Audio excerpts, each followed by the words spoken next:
নমস্কার, কিচেন ক্যান্টিনে আজকের রেসিপি পরোটা। নিয়ে নিলাম 2 কাপ ময়দা আর 1 কাপ আটা। এগুলো একটু ভালো করে চেলে নেব।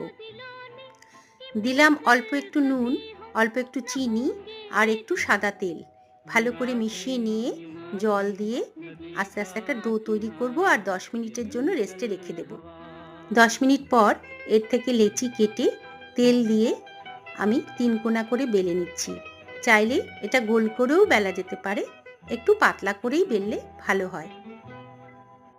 বেলা হয়ে গেলে তাওয়াতে অল্প একটু তেল ব্রাশ করে পরোটাটা এপিঠ ওপিঠ ভালো করে সেঁকে নিতে হবে। তারপর অল্প একটু চামচে করে তেল দিয়ে এপিঠ ওপিঠ ভালো করে ভেজে নিলেই পরোটা রেডি।